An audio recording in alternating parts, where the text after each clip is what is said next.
शेतकरी मित्रांनो, आजच्या क्लासचा पहिला विषय आहे उन्हाळी टोमॅटो व्हरायटींची संपूर्ण माहिती. उन्हाळ्यामध्ये जे काही तापमान आहे ते तापमान हे जास्त असतं, अगदी 40-42 डिग्री सेल्सिअस पर्यंत असतं.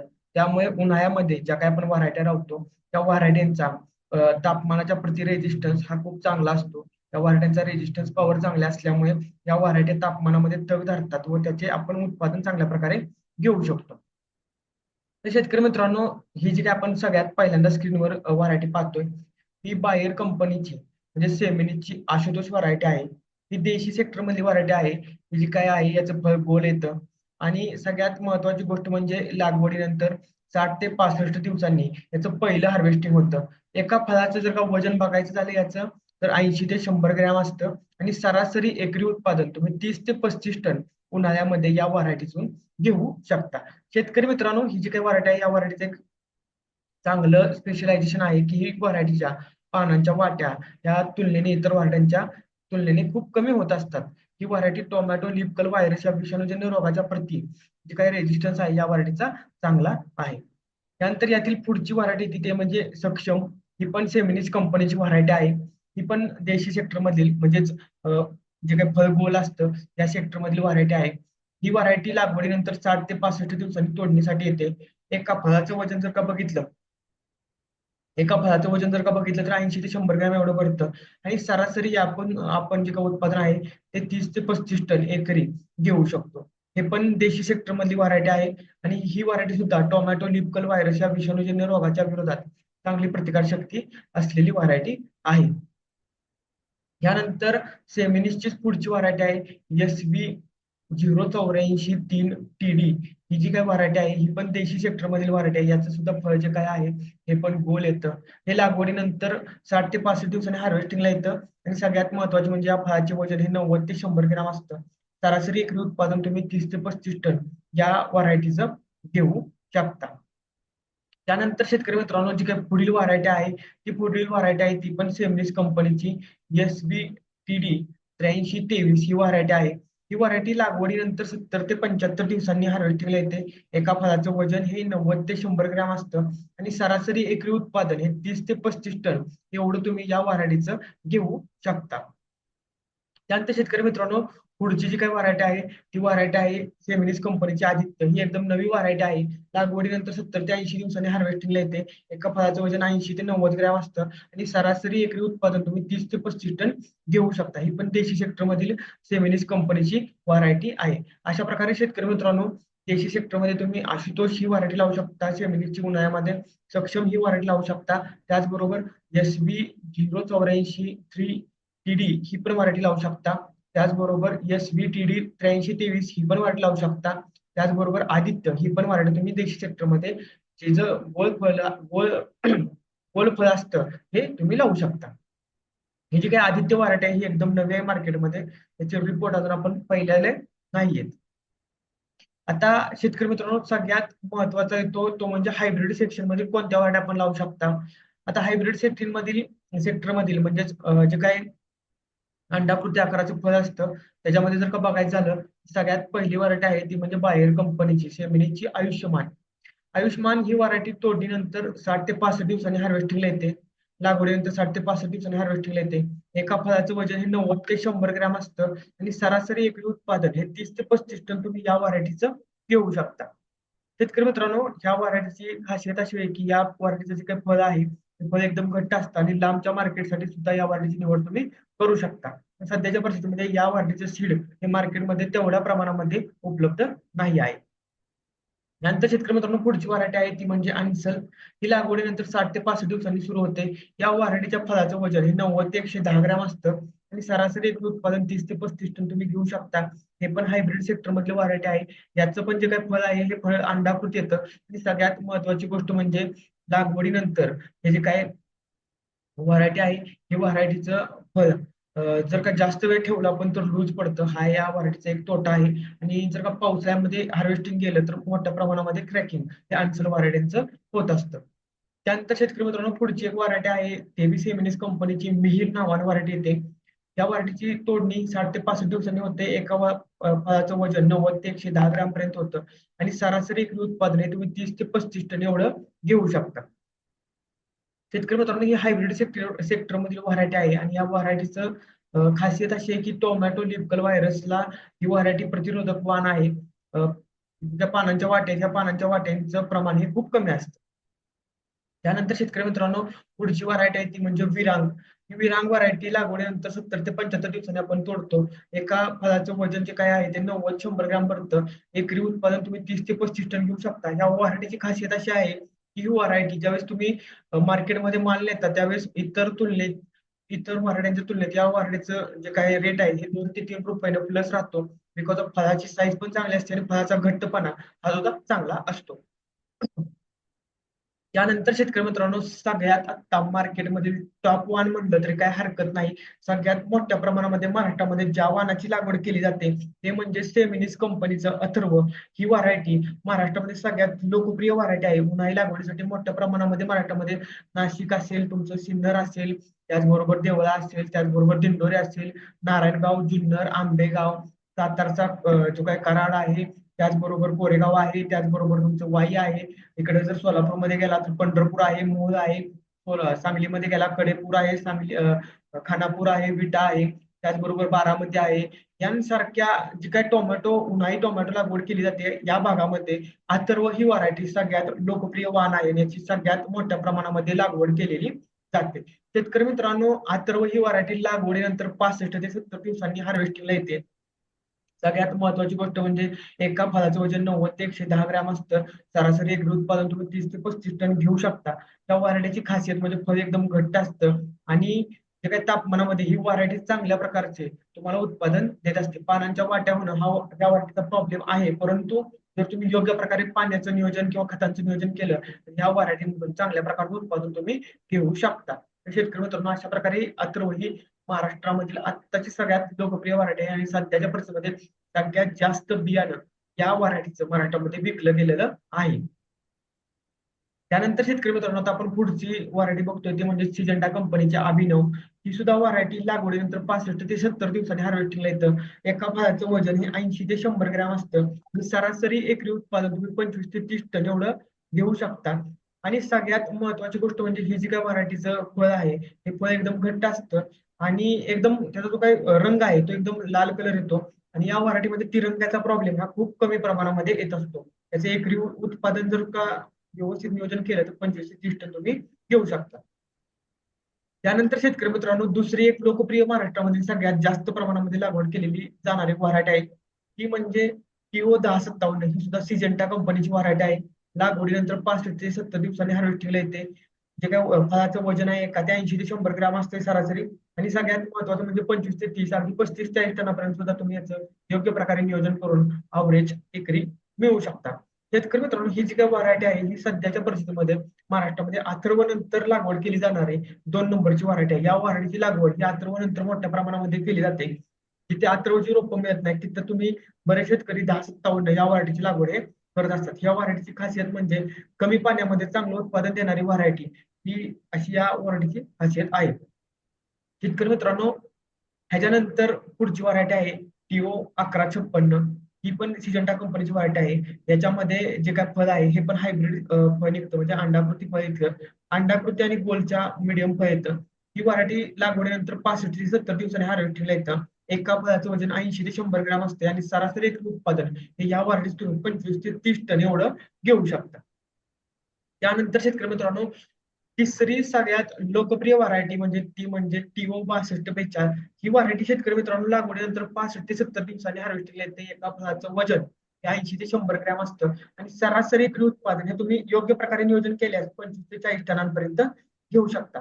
शेतकरी मित्रांनो, ह्या व्हरायटीची जी काही खासियत आहे ही खासियत अशी आहे शेतकरी मित्रांनो की ज्यावेळेस तुम्ही ह्या व्हरायटीची लागवड करता, कमी पाण्यामध्ये चांगल्या प्रकारचं सेटिंग होतं. टेम्परेचरमध्ये फुलांची संख्या ही चांगल्या प्रकारची असते आणि सगळ्यात महत्त्वाचे म्हणजे फळाचा रंग हा एकदम गडद लाल असतो आणि फळ हे आतून रसरशीत आणि एकदम घट्ट असतं. त्याच्यामुळे जे काही लांबच्या मार्केटसाठी तुम्ही 62-42 या व्हरायटीचा विचार हा करू शकता. त्यानंतर शेतकरी मित्रांनो, ही एक नवीन व्हरायटी आहे सिजंटा कंपनीची व्यू. ही जी काय व्हरायटी आहे ही लागवडीनंतर 65 ते 70 दिवसांनी हार्वेस्टिंगला येतं. एका फळाचं वजन हे 80 ते 100 ग्रॅम असतं. सरासरी एकरी उत्पादन तुम्ही 25 ते 30 टन ह्या व्हरायटीचं घेऊ शकता. ही व्हरायटी सुद्धा अतिशय सुंदर रिझल्ट देते. बरेच शेतकरी 62-42 ऑप्शन म्हणून ही व्हरायटी लावत असतात. आता शेतकरी मित्रांनो, देशी सेक्टरमध्ये सिजंटाच्या कोणकोणत्या व्हरायटी चालतात, तर त्यामध्ये सगळ्यात पहिली व्हरायटी आहे ती म्हणजे सिजंटा कंपनीची आयान. ही व्हरायटी लागवडीनंतर 70 ते 75 दिवसांनी हार्वेस्टिंगला येतं. एका फळाचं वजन हे 80 ते 100 ग्रॅम असतं. सरासरी एकरी उत्पादन हे या व्हरायटीचं 25 ते 30 टन एवढं शेतकरी मित्रांनो असतं. त्याचबरोबर शेतकरी मित्रांनो, पुढची जी काही व्हरायटी आहे ती हिमशिखर व्हरायटी या नावाने व्हरायटी ते प्रामुख्याने विदर्भामध्ये बरेच शेतकरी ही व्हरायटी लावतात. ही जी काय आहे हिमाचल प्रदेश वरच्या भागामध्ये जिथे थंडी जास्त प्रमाणामध्ये असते आणि उन्हाळा पण कडक असतो, अशा भागामध्ये हिमशिखर व्हरायटीची लागवड केली जाते. या व्हरायटीच्या एका फळाचं वजन 80 ते 90 ग्रॅम असतं आणि सरासरी तुम्ही एकरी उत्पादन हे 25 ते 30 टन एवढं घेऊ शकता. त्यानंतर शेतकरी मित्रांनो, देशी सेक्टरमध्ये सगळ्यात लोकप्रिय व्हरायटी म्हणजे साहो. ही व्हरायटी लागवडीनंतर 65 ते 70 दिवसांनी हार्वेस्टिंगला येते. एका फळाचं वजन हे 80 ते 100 ग्रॅम असतं आणि सरासरी एकरी उत्पादन योग्य प्रकारचं नियोजन करून तुम्ही 25 ते 40 टन एवढं मिळवू शकता. आणि ही variety tomato leaf curl virus या विषाणूजन्य रोगाच्या विरोधात प्रतिकारक वाण म्हणून महाराष्ट्रामध्ये लावली जाते आणि याची प्रतिकारशक्ती चांगली आहे. तर शेतकरी मित्रांनो, ही 6 व्हरायटी आत्ताच्या सिच्युएशनमध्ये देशी सेक्टरमध्ये ज्यांचं गोल फळाची लागवड केली जाते त्यामध्ये सगळ्यात फेमस व्हरायटी आहे. तर ह्याच्यानंतर शेतकरी मित्रांनो, क्लाउस कंपनीची जी काय शेतकरी मित्रांनो हिथे एक व्हरायटी आहे ती म्हणजे बाहो. ऍक्च्युली ती स्लाइड बनवायची राहिली. ती पण सेम साहूचे एक व्हर्जन आहे त्याच्यामध्ये 65 ते 70 दिवसांनी ती हार्वेस्टिंगला येते. 80 ते 110 ग्रॅम पर्यंत तिचं वजन असतं आणि 25 ते 40 टन उत्पादन घेऊ शकतात. ती व्हरायटी टोमॅटो लिपकल व्हायरस बरोबरच टेम्परेचरसाठी जो काही ताण आहे तो पण सहन करू शकते. त्यानंतर शेतकरी मित्रांनो पुढची जी काही व्हरायटी आहे ती कृषी F1 टोमॅटो ही क्लाउड कंपनीची व्हरायटी आहे म्हणजे जी काय ज्या कंपनीची योगी 35 ही व्हरायटी येते याच कंपनीची कृषी F1 ही व्हरायटी येते. ही लागवडीनंतर 65-70 दिवसांनी सुरू होते. एका फळाचं वजन 80 ते 100 ग्रॅम भरतं आणि सरासरी एकरी उत्पादन तुम्ही 25 ते 40 टन एवढं या व्हरायटीचं घेऊ शकता. तर शेतकरी मित्रांनो, अशा प्रकारे तुम्ही देशी सेक्टर आणि हायब्रिड सेक्टरमध्ये टोमॅटोच्या कोणत्या व्हरायटीची लागवड करावी याविषयी आजच्या या लाईव्हच्या पहिल्या सेशनमध्ये माहिती पाहिलेली आहे. प्रामुख्यानं माझं रेकमेंडेशन तुम्हाला असं असेल की जर तुम्ही हायब्रिड सेक्टरमध्ये टोमॅटो व्हरायटीची लागवड करत असाल, तर तुम्ही पहिला प्राथमिकता ही अथर्व या व्हरायटीला द्यायला हवी. दुसरी प्राथमिकता ही जी काय आहे, ही तुम्ही 1057 या व्हरायटीला द्यायला हवी आणि तिसरी प्राथमिकता ही तुम्ही 6242 या व्हरायटीला द्यावी आणि चौथी प्राथमिकता तुम्ही मग इतर कोणत्या तरी व्हरायटीला देणं गरजेचं आहे. तर प्रामुख्याने हायब्रिड सेक्टरमध्ये 1057, अथर्व आणि 6242 या 3 व्हरायटींची लागवड तुम्ही उन्हाळी हंगामामध्ये केली पाहिजे. त्याचबरोबर जर का तुम्ही देशी सेक्टरमध्ये जर टोमॅटो लावत असाल तर तुम्ही पहिली पसंती ही सिजंटा कंपनीच्या साहो, दुसरी पसंती सिजंटा कंपनीच्या बाहो आणि तिसरी पसंती ही क्लाउस कंपनीच्या प्रिशी F1 या व्हरायटीला देऊ शकता. जर तुम्ही या तिन्ही सगळ्या गोष्टींचा विचार करून योग्य प्रकारे व्हरायटींची निवड केली तर तुम्ही उत्पादन हे चांगल्या प्रकारे घेऊ शकता. या सर्व व्हरायटींचं सरासरी उत्पादन हे कमीत कमी 25 टन आणि 40 या सर्व व्हरायटींचं कमीत कमी उत्पादन 25 टन आणि जास्तीत जास्त उत्पादन हे 40 टन एवढं आहे. तर शेतकरी मित्रांनो, अशा प्रकारे आजचा आपला पहिला पार्ट झालेला आहे सेशनचा की यामध्ये आपण टोमॅटो लागवडीसाठी उन्हाळीमध्ये कोणती व्हरायटी लावावी याविषयी थोडक्यात माहिती पाहिलेली आहे. आता शेतकरी मित्रांनो, आपण आजचा पुढचा सेक्शन आहे तो पाहणार आहे. पुढचा सेक्शन आहे तो म्हणजे रोप प्रक्रिया. म्हणजेच काय की रोपांची लागवड करण्यापूर्वी जी प्रक्रिया केली जाते त्याला आपण रोप प्रक्रिया असे म्हणतो. शेतकरी मित्रांनो, रोप प्रक्रिया करत असताना ती कोणत्या उत्पादनांची करावी, ती कधी करावी, ती कशा प्रकारे करावी याविषयी आजच्या व्हिडिओमध्ये आज आपण थोडक्यात माहिती पाहणार आहोत. शेतकरी मित्रांनो, जे काय तुमचं हे आहे म्हणजे जो काही तुम्ही रोप प्रक्रिया करणार आहे ती रोप प्रक्रिया करत असताना बऱ्याच गोष्टींची माहिती घेणं सगळ्यात महत्वाची गोष्ट आहे.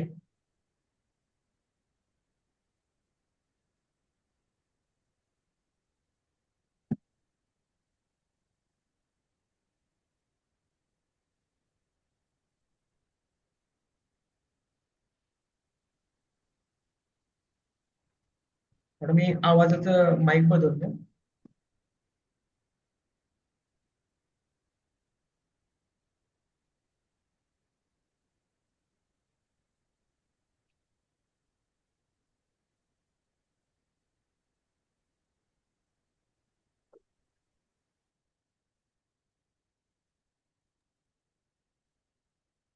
आवाज येतोय ना माझा?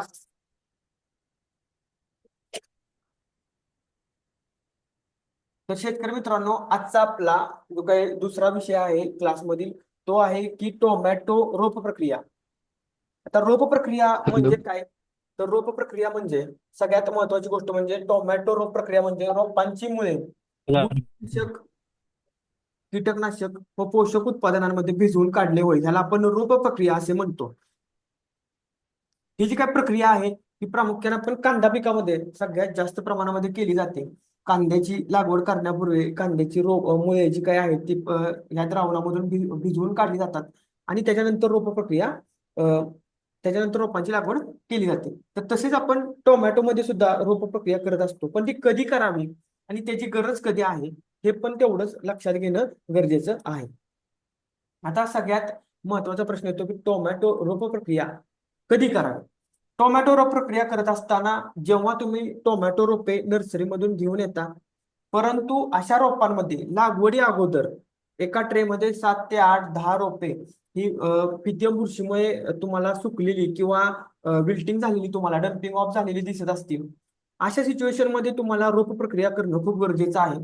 बिकॉज ऑफ जर तुम्ही रोप प्रक्रिया केली नाही आणि अशी रोपे जर तुम्ही मुख्य क्षेत्रामध्ये ट्रान्सप्लांट केली तर त्या रोपांवर बुरशीजन्य रोगांचा प्रादुर्भाव होऊन रोपांची मर ही मोठ्या प्रमाणामध्ये झालेली आपल्याला दिसून येते. त्यामुळे जर तुम्ही नर्सरीमधून रोपे आणल्यानंतर जे काही तुमचा ट्रे आहे त्या ट्रेमध्ये रोपांची मर जर का मोठ्या प्रमाणामध्ये होत असेल किंवा झालेली असेल तर तुम्ही अशा रोपांचे वर रोप प्रक्रिया करणं खूप गरजेचं आहे, ज्याचे रिझल्ट तुम्हाला पुढे जाऊन चांगल्या प्रकारे दिसून येतात आणि रोपांची मर ही मुख्य क्षेत्रामध्ये लावल्यानंतर होत नाही.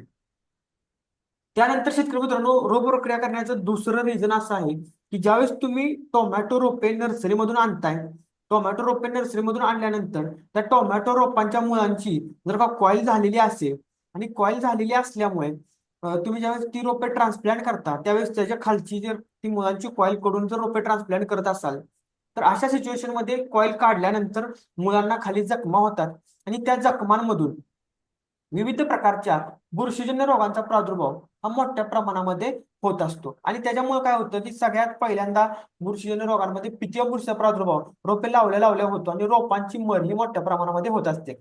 आपण ज्यावेळेस रोपे लावतो त्यावेळेस 3 ते 4 दिवसांनी आपण त्याला पहिली ड्रिंचिंग करतो. या पहिल्या 3-4 दिवसामध्ये त्या मुलांना झालेल्या जखमांमधून विविध प्रकारच्या बुरशीजन्य रोगांचा प्रादुर्भाव आपल्याला झालेला दिसून येतो. तर हे होऊ नये म्हणून तुम्हाला काय करायचे की ज्यावेळेस तुम्ही रोपे नर्सरीमधून आणले, तुमच्या लक्षात आलं की मुलांची कॉल झाली परंतु आपल्याला आता ही रोपे लावायची आहेत, तर ती रोपे लागवड करण्या अगोदर तुम्ही ती जी काही मुलांची कॉईल काढणार त्याच्या अगोदर तुम्ही जरी ती औषधामधून द्रावणामधून भिजवून घेऊन जरी त्याची लागवड केली तरी तुम्हाला चांगल्या प्रकारचे परिणाम दिसून येतील आणि रोपे पहिली गोष्ट तर मुलांची कॉईल काढल्यामुळे पुढे जाऊन सोटमुळे वाकडे होणे हा प्रॉब्लेम राहत नाही आणि दुसरी गोष्ट म्हणजे जी काय तुम्ही रोपांची कॉईल काढलेली आहे त्याच्यामुळे जे काय बुरशीजन्य रोगाचा प्रादुर्भाव होणार आहे मुलांच्या जखमांमधून तो होणार नाही. तर शेतकरी मित्रांनो, अशा प्रकारे तुम्ही तुमच्या टोमॅटो प्लॉट मध्ये जे काही रोपे आणताय त्या रोपांची माहिती घेऊन त्या रोपांच्या निरीक्षण करून रोप प्रक्रिया करायची का नाही मतलब हे बघा. ठरवायचं आहे. हा? या दोनच गोष्टी अशा आहेत की या दोनच बोललो का गोष्टी. होतं मी? हा? माईक कुणाचं चालू आहे बघा.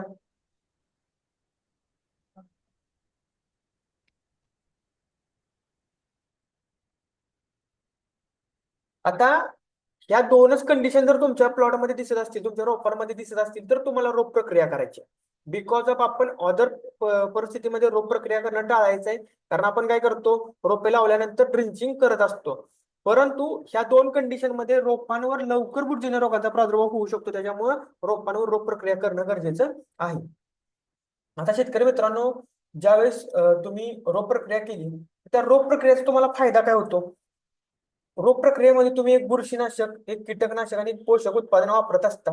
तर या पोषक उत्पादन वापरत असताना रोप प्रक्रिया केल्यामुळे पहिली तर महत्वाची गोष्ट म्हणजे बुरशीजन्य रोगांचा प्रादुर्भाव कमी प्रमाणामध्ये होतो किंवा होतच नाही. पहिल्या टप्प्यामध्ये प्रामुख्याने पितियम बुरशीचा प्रादुर्भाव हा पहिल्या टप्प्यामध्ये अजिबात सुद्धा होत नाही.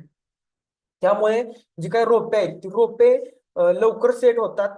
दुसरी महत्वाची गोष्ट म्हणजे याच्यामध्ये जे काही तुम्ही कीटकनाशक वापरता त्या कीटकनाशकाचा वापर केल्यामुळे रोपांना जे काही सुरुवात टप्प्यामध्ये रसशोषक किडी, नाग अळी यांसारख्या किडींचा प्रादुर्भाव होतो तो प्रादुर्भाव होत नाही. आणि याच्यामध्ये जे काही तुम्ही पोषक उत्पादन वापरता, मग तुम्ही ते बायोजन ड्रिप वापरू शकता किंवा अदर कोणतं पोषक उत्पादन वापरले, याच्यामध्ये विविध प्रकारचे हार्मोन्स असतात आणि याचा वापर केल्यामुळे रोपे जमिनीमध्ये लावल्यानंतर ते काय जे काय आहे त्याच्या पांढऱ्या मुळ्यांची चांगल्या प्रकारे वाढ होते आणि रोपे लवकर सेट होत असतात. त्याच्यामुळे शेतकरी मित्रांनो, या दोन कंडिशन तुमच्या प्लॉटमध्ये दिसत आहे, या दोन कंडिशन तुमच्या रोपांमध्ये दिसत आहेत आणि तुम्ही रोप प्रक्रिया केली तर त्याचा 100% फायदा तुम्हाला अशा प्रकारचा दिसून येतो. आता मी याच्यापेक्षा पुढे जाऊन एक गोष्ट सांगतो, याचा फायदा तुम्हाला किती दिवसांमध्ये दिसतो.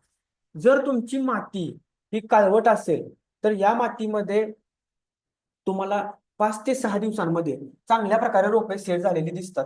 जर तुमची माती ही मध्यम हलकी असेल, म्हणजे काही तांबट किंवा तांबट असेल, तर अशा जमिनीमध्ये रोपे ही 3 ते 4 दिवसामध्ये सेट झालेली तुम्हाला दिसून येतात. आणि मुरमाड आणि वाळूसार जमिनीमध्ये रोपे लवकर सेट होत असतात, परंतु लवकर सुकायला पण लागत असतात, कारण त्या जमिनीमध्ये पाणी धरून ठेवण्याची क्षमता खूप कमी असते. तर शेतकरी मित्रांनो, तुमची माती जर का काळी असेल आणि तुम्ही रोप प्रक्रिया केली तर 5व्या ते 6व्या दिवशी तुमची रोपे लवकर चांगल्या प्रकारे सेट झालेली दिसून येतात. आणि जर का तुमची माती तांबट असेल किंवा तांबट काळी मिक्स असेल तर 3 ते 4 दिवसांनी रोपे सेट झालेली तुम्हाला दिसून येतात. आता शेतकरी मित्रांनो, टोमॅटो रोप प्रक्रिया करत असताना कोणत्या उत्पादनांची रोप प्रक्रिया करणं गरजेचं आहे? याच्यामध्ये आपल्याला पहिले तर उत्पादन वापरायचे एक बुरशीनाशक, एक कीटकनाशक व एक पोषक. आता शेतकरी मित्रांनो, हे बघत असताना आपल्याला ही उत्पादने जी काही दिलेली आहेत, ही उत्पादने कशा प्रकारे तुम्हाला बीज प्रक्रियेसाठी वापरायचे, तर सगळ्यात पहिल्यांदा उत्पादनांची निवड करायची. उत्पादनांची निवड केल्यानंतर ही उत्पादने दिलेल्या क्रमामध्ये पाण्यामध्ये व्यवस्थितपणे मिसळावीत. तर उत्पादन मिक्स करण्याचा पण एक क्रम असतो, जे आपण पुढे जाऊन टोमॅटोच्या पुढच्या भागांमध्ये पाहणार आहे, की जी तुम्ही फवारणीची उत्पादने वापरता त्याचा क्रम तुम्ही कसा ठरवायचा, कोणतं उत्पादन आधी टाकायचं, कोणतं उत्पादन नंतर टाकायचं, जेणेकरून जे काही फवारणीचं द्रावण आहे हे फुटत नाही. तर शेतकरी मित्रांनो, त्याची माहिती आपण पुढे जाऊन घेणार आहे. आता टोमॅटो रोप प्रक्रियेसाठी उत्पादने व्यवस्थितपणे पाण्यामध्ये मिसळल्यानंतर जे काही द्रावण तयार केले त्याच्यामध्ये तो जो काही ट्रे आहे तो पूर्णपणे असा खालचा बूड त्याचं भिजवून घ्यायचं, जेणेकरून ट्रेचं बूड भिजवल्यामुळे रोपांवर रोप प्रक्रिया चांगल्या प्रकारे होते आणि पुढे जाऊन जे काही प्रॉब्लेम येणार आहेत ते येत नाहीत. ट्रेचं बूड भिजवल्यामुळे मुळांपर्यंत ते द्रावण पोचतं आणि मुळे ते द्रावण शोषून घेतात. बीज प्रक्रिया केल्या केल्या लगेच रोपांची लागवड करायची नाहीये तुम्हाला. बीज प्रक्रिया केल्यानंतर एक अर्धा ते पाऊण तासानं ते रोप तुम्हाला लागवडीसाठी वापरायचं, जेणेकरून तुम्हाला त्याचे चांगल्या प्रकारचे परिणाम दिसून येतात. तर शेतकरी मित्रांनो, अशा प्रकारे तुम्ही रोप प्रक्रिया करायची. आता बरेच शेतकरी प्रश्न विचारतात की मग रोप प्रक्रियेसाठी उत्पादन कोणतं वापरायचं. तर रोप प्रक्रियेसाठी उत्पादन वापरत असताना एक पॅटर्न आहे, तो पॅटर्न मी तुम्हाला सांगतो. बुरशीनाशक उत्पादनामध्ये 3 प्रकारच्या बुरशीनाशक उत्पादनांचा वापर तुम्ही करू शकता. पहिलं उत्पादन आहे ते म्हणजे टाटा मास्टर किंवा रेडोमिल गोल्ड किंवा मॅटको गोल्ड, ज्याच्यामध्ये मॅनकोजेब आणि मेटलेक्झिल असायला हवं. यापैकी एक कोणतेही उत्पादन तुम्ही बुरशीनाशक म्हणून वापरू शकता. जर तुम्ही यापैकी कोणतं उत्पादन बुरशीनाशक म्हणून वापरला असेल तर तुम्ही ऍक्ट्रा किंवा बायर कंपनीचं ऍडमायर हे कीटकनाशक याच्याबरोबर वापरू शकता. ऍक्ट्रामध्ये थायमेथॉक्झाम 25% WG हा घटक असतो आणि ऍडमायर मध्ये जे काही इमिडाक्लोप्रिड 70% WG हा घटक असतो. तर तुम्ही टाटा मास्टर, रेडोमिल गोल्ड किंवा जे काय मॅटको गोल्ड येतं, ज्याच्यामध्ये मॅनकोजेब आणि मेटलेक्झिलचं कॉम्बिनेशन आहे, हे वापरत असाल तर तुम्ही हे कीटकनाशक वापरा, ज्याच्यामध्ये तुम्ही ऍक्ट्रा आणि ऍडमायरचा वापर करू शकता.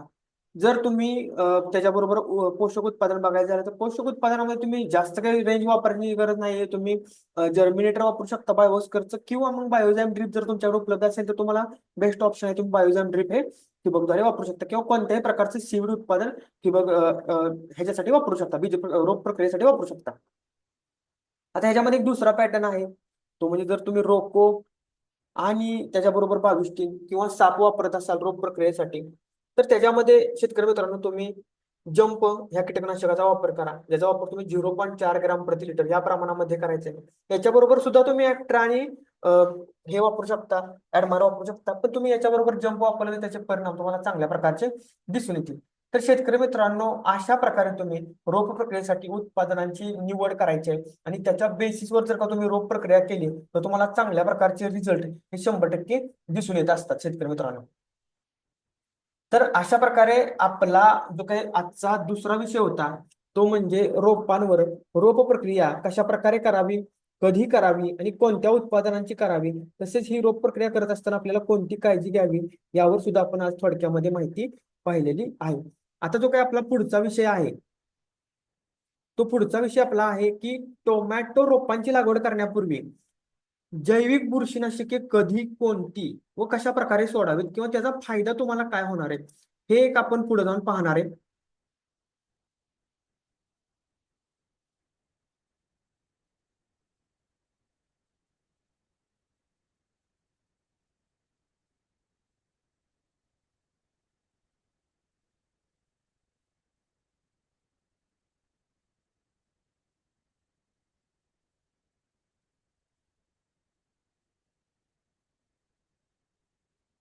तर शेतकरी मित्रांनो, आजचा आपला जो काही टोमॅटो क्लास मधील तिसरा विषय आहे तो म्हणजे टोमॅटो रोपांची लागवड करण्यापूर्वी कोणती जैविक बुरशीनाशके सोडावीत, कशासाठी सोडावीत व ती कधी सोडावीत, याविषयी आजच्या या क्लासमध्ये आपण माहिती पाहणार आहोत.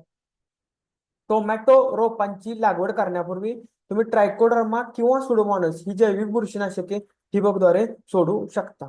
आता खरंच सगळ्यात पहिला प्रश्न येतो की ह्याची गरज आपल्याला आहे का? शेतकरी मित्रांनो, जर का तुम्ही उन्हाळ्यामध्ये टोमॅटोची लागवड करत असाल तर ही बुरशीनाशके सोडणं किंवा न सोडणं ह्या गोष्टी ही आहे की जर तुम्हाला चांगल्या प्रकारचे परिणाम हवे असतील किंवा तुम्ही पहिली ड्रिंचिंग ही खूप उशिरा करणार असाल तर तुम्हाला ही जी काही जैविक बुरशीनाशके आहेत ही सोडली तर काय जास्त प्रमाणामध्ये फायदा मिळून जातो.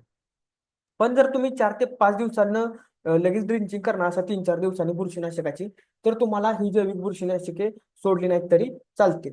आता एक पॅटर्न आहे की बरेच शेतकरी टोमॅटो रोपांची लागवड केल्यानंतर पहिल्यांदा पोषक उत्पादनांची आळवणी करतात.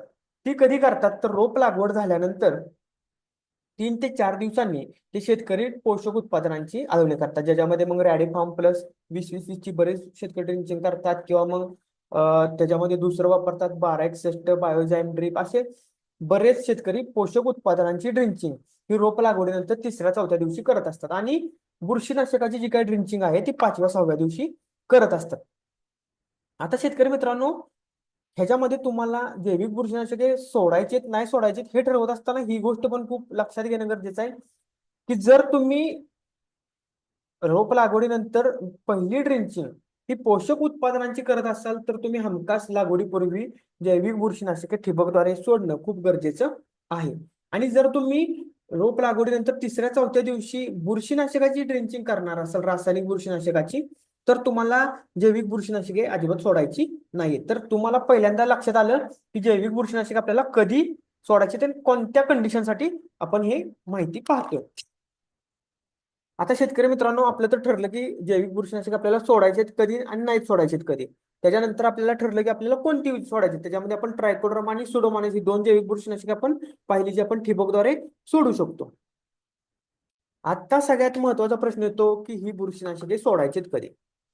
बरेच शेतकरी काय करतात की पहिल्या पाण्याबरोबर बुरशीनाशके जैविक सोडत असतात.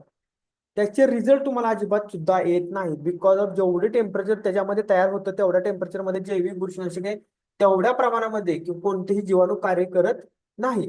तर तुम्हाला करायचे काय की ज्यावेळेस तुम्ही टोमॅटो रोप लागवड करता, रोप लागवड केल्यानंतर संपूर्णपणे बेड भिजवून घेता. बेड भिजवून गेल्यानंतर आपण 2 ते 3 दिवस थांबतो. मातीच्या प्रकारानुसार बेड रानवापशावर आल्यानंतर आपण रानवापशावर आल्यानंतर टोमॅटोची लागवड करत असतो.